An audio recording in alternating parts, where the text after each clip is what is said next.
Hello, I'm John Drew, producer of The Chronic Rift.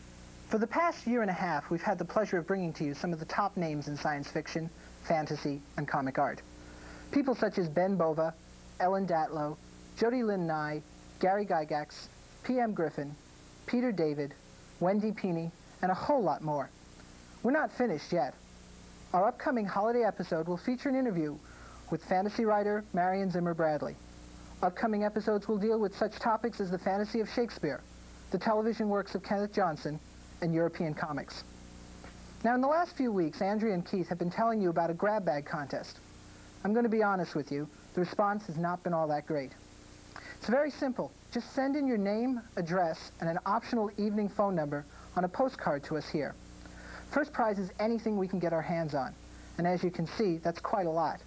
But we're not done yet. Now for some further honesty. This contest is a way for us to gauge our audience.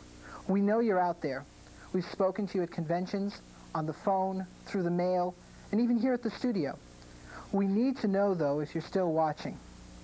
I'm here today, breaking my vow never to appear on the show again, to ask you to send in your postcards. Let us know you watch the show. If you don't want to enter the contest, just say so. But if you want to, make sure you get your card in by December 6th, 1991. But please send your postcard to The Chronic Rift, P.O. Box 2224, New York, New York, 10185, 0023.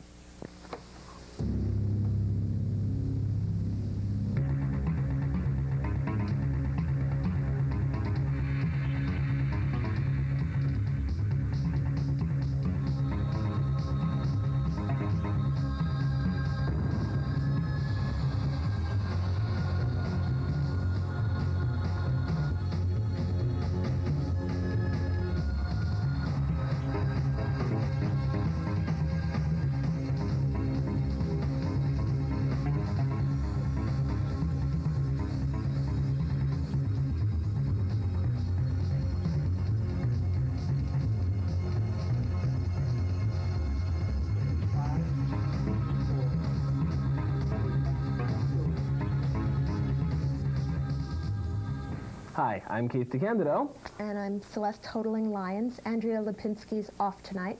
And we're back on The Chronic Rift. They say fantasy and science fiction is supposed to reflect humanity. And, well, humanity has always had a proclivity for making war, so it's not surprising that a very big subgenre of FNSF is war. And since we leave no subgenre unturned here on The Chronic Rift tonight, on our roundtable discussion we will be talking about war in fantasy and science fiction. That's in a little while. Yes, and for now, in early November, the World Fantasy Awards were given out at the aptly named World Fantasy Convention in Arizona, and here are some of the awards. Best Novel was shared by The Thomas Rhymer by Ellen Kushner, and Only Begotten Daughter by James Morrow. Best Novella was won by Bones by Pat Murphy. Best Short Story was, oddly enough, won by a comic book, Sandman number 18, A Midsummer Night's Dream, by Neil Gaiman and Charles Vess. Best Anthology was won by Best New Horror, edited by Stephen Jones and Ramsey Campbell. Best Short Story Collection was The Start of the End of It All by Karen Emshwiller. And there were some special awards for professional, that was Arnie Fenner, and non-professional, that was Richard Chismar. And Best Artist was won by Dave McKeon. And here's Keith with the comic art commentary. Thank you, Celeste. You're welcome. I'm jumping straight into the comic in review this week because it is such an important comic in review. It is Mouse, A Survivor's Tale 2, and Here My Troubles Began by Art Spiegelman. This is a sequel to Mouse, A Survivor's Tale 1, My Father Bleeds History, which was published by Pantheon in 1987 and was probably the most acclaimed comic book in the field's history. The second volume is the second half of the story that was started in the first volume, appropriately enough. The first volume had two narratives going on. The first was Artie Spiegelman and his father Wladek in 1979. Wladek is a Polish Jew who survived the Nazi concentration camps in World War II. Artie is trying to get the story of that experience to put into a comic book. This is compelling for the character study. Wladek is miserly, crotchety, abrasive, frustrating, and very adept at imparting guilt on his son. Artie and the reader are both torn between sympathy for what he went through, which that experience partly formed the old man he became, and complete annoyance at what an ass the man can be. The second narrative is Wladek's actual story. of the camps in 1940s. This is very powerful and moving, as many Holocaust stories are, and it is very much Wladek's personal experience. Not necessarily a universal one for all Jews, but the one that he in particular went through, and that focus adds to the appeal.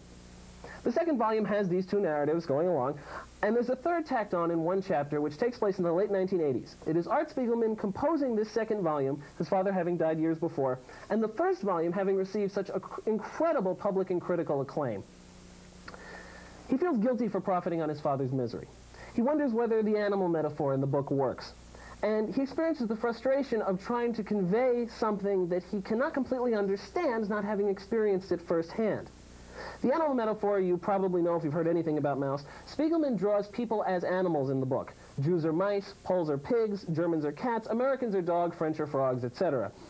It has the effect of changing the perspective, giving a fresh look to a story that has been told so many times in the last 50 years that some might become inured to it. And this is not something humanity can afford to become inured to.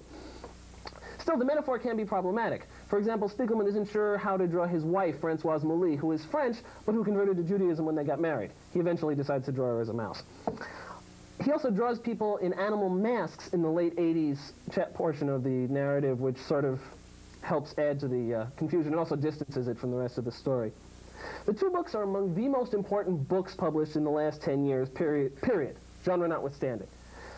Maus 2 is published by Pantheon, 136 pages, $18 in hardcover. Pantheon is also re-releasing the first volume, also in hardcover, for the same price. Both of them should be available at your local bookstore and at finer comic shops everywhere, too.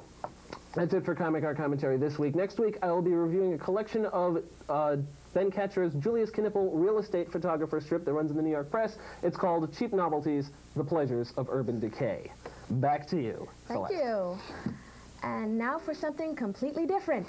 The ever-mysterious Man in Black here with news for the video file.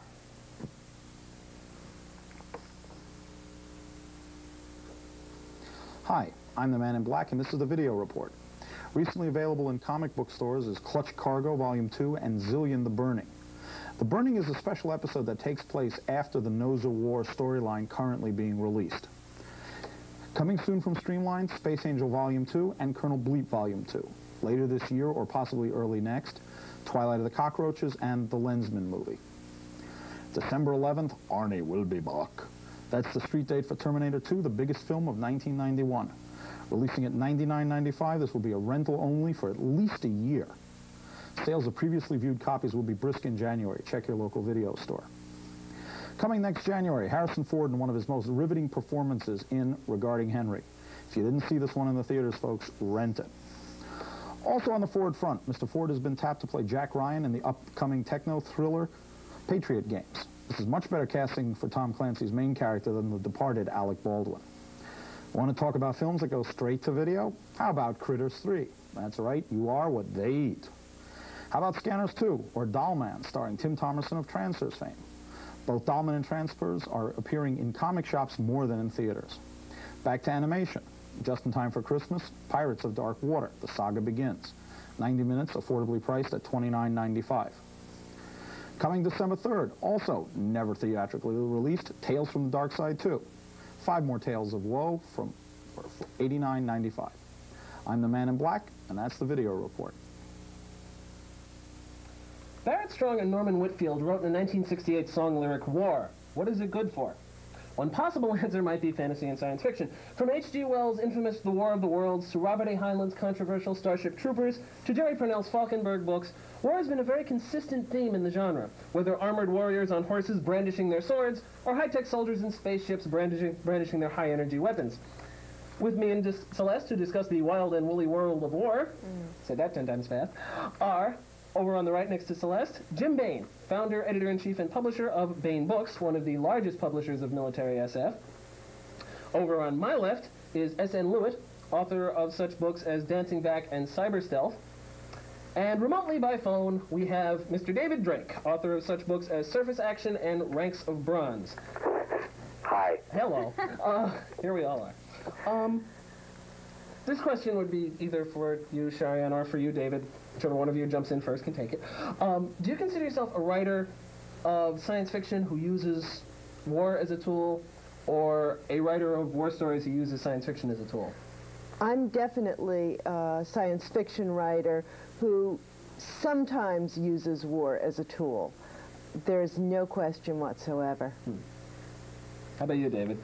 I'm a science fiction writer. I was a science fiction writer before I was drafted out of law school back in 1969.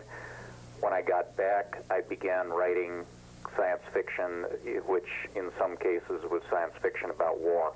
But I started out writing science fiction and fantasy, and, you know, that's what I'm doing. I have no desire to write straight military fiction, or nonfiction for that matter. War itself has changed a lot in this century. There's been a sort of shift from the way people like World War II and even World War I, and even to a lesser extent the Korean War, were big, huge things that were drawn out. Vietnam certainly was drawn out. And now lately that's changed somewhat. Vietnam and Korea changed it, and certainly like the Falkland Islands and the Gulf War changed. There were like, you know, quick little fast wars that, you know, over and very quickly. How do you, the Gulf War may have been fast, but it wasn't small. No.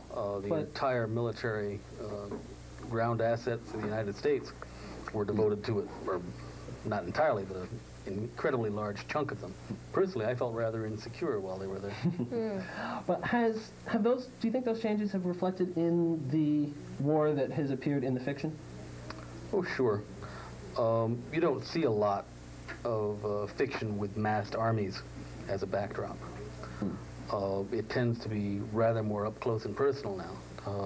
It's still reflecting Vietnam as the Vietnam generation fades. Sorry about that, Dave. I think you were finding a lot more. Well, glorification isn't quite the word for it, but a lot more people having fun at it because they missed out on the real thing. Our experience in the Gulf will only intensify that. We seem to have an entire generation of people who have not really lived through a war. I know so few people who have actually been part of it, or been drafted, or whatever. So that's got to affect our view of it, too. Well, a lot more people now than 20 years ago are under the impression that war can be fun. They take, you know, the Gulf exercise as their lesson, except that it should be clear to everyone that this was not a war.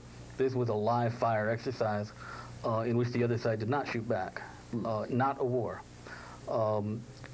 David, particularly, I think, is bothered by this because, contrary to what you might think, he specializes in a sort of anti-war fiction.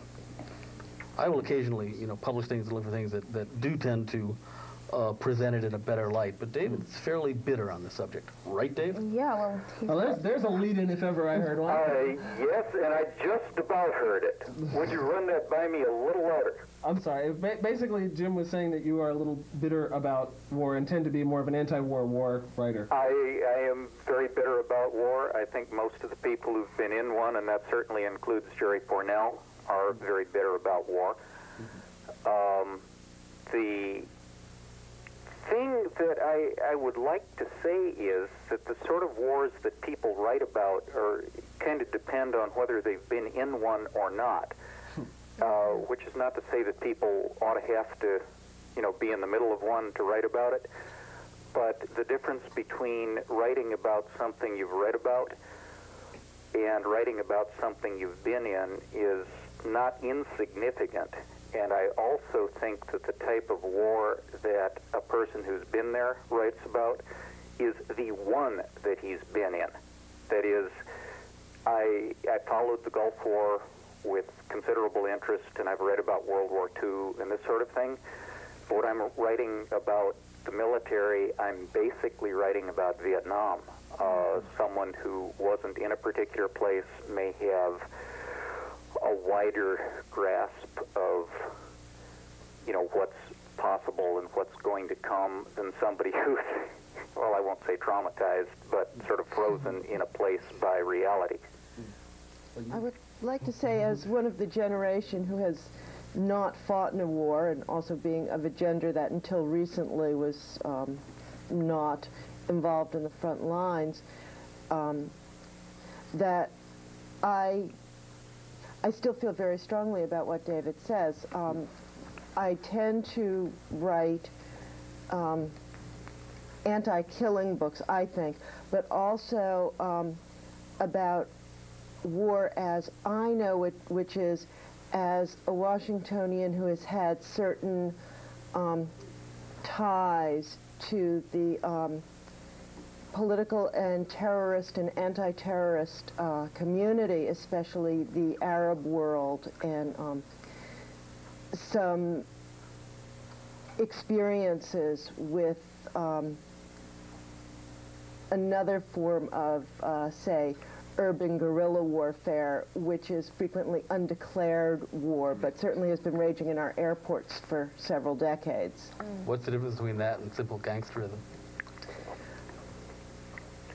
Somebody thinks it's justified. There are ideologies I suppose so did Al involved. Capone. Yeah. After all, the mafia is a descendant of the Sicilian knights. But what does that change the idea of war in general to a certain degree? If you put it on a straight economic basis, is gangsterism, however you look at it? What I'm getting at is that I object vehemently to drawing parallels between military action by national forces and the sorts of things where, you blow up everybody in an airport just to get some media attention. I think it's vile, and I think people who try to draw those parallels are supporting such activity and have blood on their hands. We're getting a little off the subject here. Sorry, I got serious for a okay. second there. No, not going being serious. We're just, it's supposed to be a science fiction show. You wrote a book that dealt with a sort of allegory of the French Revolution. Yes. How did you? I mean, do you do a lot of research when you do something like this? Yes. Well, I lived in France. I have very strong feelings about oppression, justice, what an individual in a society owes that society and owes to authority, and problems of authority and legitimacy. But do you feel that violence is this quintessentially human thing that responds to that authority? I mean, do you feel that we're going to still have that in the future? I mean, is it always going to be with us? I am afraid we very well might. I think that I see absolutely no signs of it truly abating. Certainly not on a smaller or on a personal level. Nations might not be bringing as large armies into play as one saw on the fields of the Second World War, but the impetus towards violence and violence as a solution is not one that I think is going to be easily erased from human behavior. And for that matter, Iraq put about 1 million men under arms against Iran for a very long period out of a total population of, depending on who you quote, 15 to 17 million. That's not a small war. That's not a small war by anybody's standards. The emphasis on the military, simply the fact that the two big power blocks, one of them has collapsed and the other one's sort of flailing around, I suppose, doesn't mean that there aren't going to be wars, and very considerable ones, among nations which have their own agendas and their own enemies. Well, I was going to say, most people seem to feel that when World War III comes around, or when the destruction of the world comes around, it's going to be a small tin pot nation who gets their hand on some sort of nuclear device. So. And also, the idea of a world war is something that's brand new to this century. You know, the type of skirmish that you get, like, well, skirmish is the wrong word. The type of war, like David said, with Iran, Iraq, is the more common type. Speaking of possession of a single military atomic device, the possession of a couple of nukes does not a military power make. No. What it makes is a couple of dead cities, which is a very different thing. unless you're One one of those hope dead we cities. have for the future, I'm not making moral statements, I'm talking about military force and the correlation of forces throughout the world. One hope, we may stumble into a pretty good future over the next 50 years. The United States emerged from the Gulf War, the Gulf firefight, the Gulf What happened exercise, in January? as quite evidently the only significant military power in the world. It is in our interest, as well as in the interest of most of the other nations who have the capacity to become significant military powers, i.e. Germany, France, Japan, etc. They aren't now, they could be in 10 years, no problem. There is a hope that since it is evidently in our interest, and certainly we think it's in our interest, to maintain a world where trade is paramount and commerce is king, if you will. Commerce does not go well with wars, and we are so preeminently powerful now that we might just decide to, de facto at least, make war illegal. Do you see It's that? not good for business, in No. other words. Do you see any Yes, of that, it's very bad for business. in the fiction, reflected in the fiction, especially with all the changes that have happened in the structure of the world over the last 3 years? Do you see a change in the fiction corresponding to that, reacting to the fact that there really isn't a Cold War anymore? Well, I'm looking for it. I'm not seeing it. It's more like tenure before people Yeah, get the hint. things don't change that fast in fiction, and that to go back to something I said before, that's for two reasons.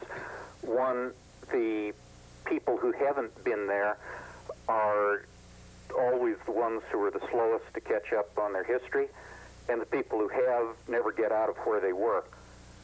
I think it's going to be a lot of years before any really intelligent discussion of what is no longer a bipolar world is going to come out of military science fiction.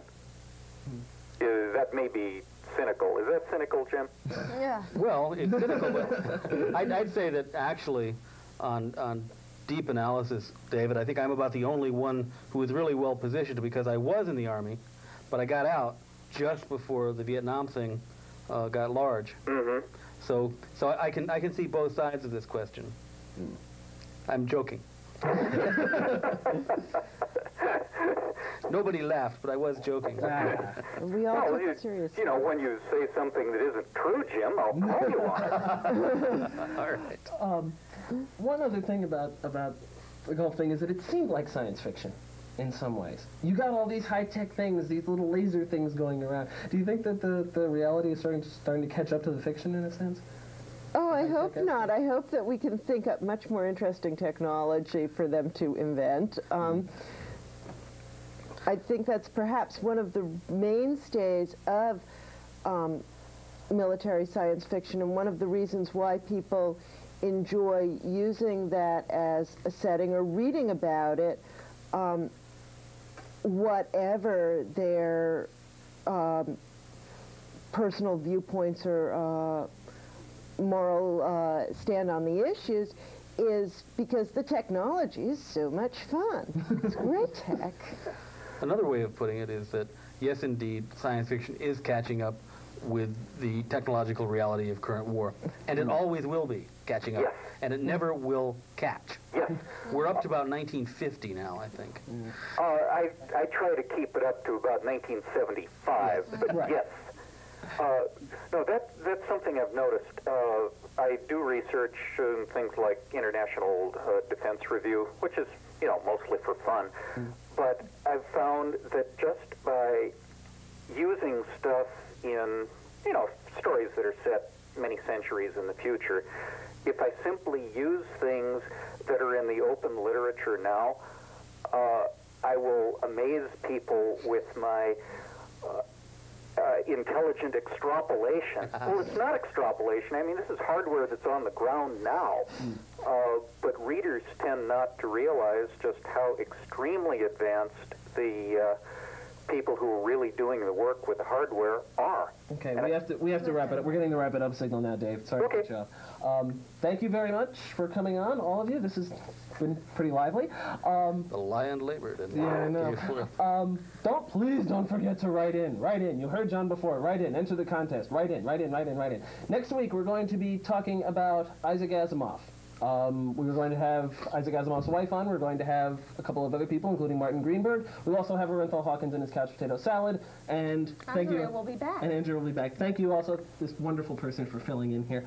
And I'll see you next week. She'll see you later. I'll watch. Right. I'll be one of you. Good night. Good night. This episode was sponsored in part by Comics Interview, the magazine where both the fans and the pros turn to see who's who and how it's done. Read Comics Interview number 100 and see who the 100 most powerful people in the comics industry are.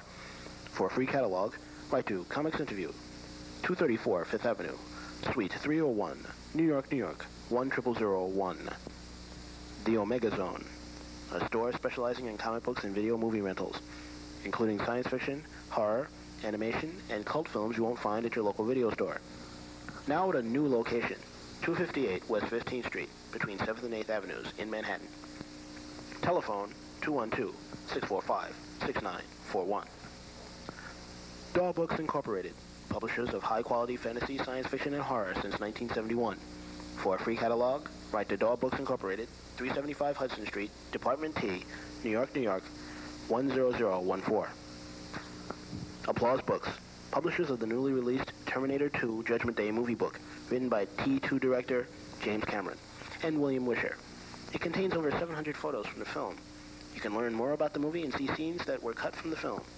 You can find T2 Judgment Day at area bookstores or call Applause Books at 212-496-7511. Aboriginal Science Fiction, the monthly magazine of science fiction and nonfiction, available at area specialty shops. For subscription information, write to Aboriginal Science Fiction, P.O. Box 2449, Woburn, Massachusetts, 01888. Worlds of Wonder, fantasy and science fiction artworks, featuring painting and sculpture by some of the best artists in the field, including Dean Morrissey, James Warhola, Wendy Ross, David Mattingly, J.K. Potter, and many others. For information about this and Worlds of Wonder's new art gallery, write to Worlds of Wonder, 3421 M Street, Northwest, Suite 327, Washington, D.C., 20007, or call 202-298-7889 and ask for Jane Frank. Tor Books, a publisher of fantasy, science fiction, mystery, and horror books available at your local bookstore, including the New York Times bestseller The Dragon Reborn by Robert Jordan and After the King, a book celebrating the 100th anniversary of the birth of J.R.R. Tolkien, including all news stories by Stephen R. Donaldson, Peter S. Beagle, and others. Both books on sale now. Publisher of David Drake's Hammer Slimer series. Publisher of Jerry Purnell's Falkenberg's Legion Future History. Publisher of Lois McMaster Bujold's Hugo Award-winning Miles Vorkosian series. Publisher of Elizabeth Moon's Deed of Paxenarian. The publisher of military SF and fantasy. Baen Books. We take military SF seriously. Not that we're stuffy about it. Omni Magazine is proud to be a sponsor of the Chronic Rift. Pick up the latest issue of Omni at your local newsstand or call 1-800-289-6664 for subscription information.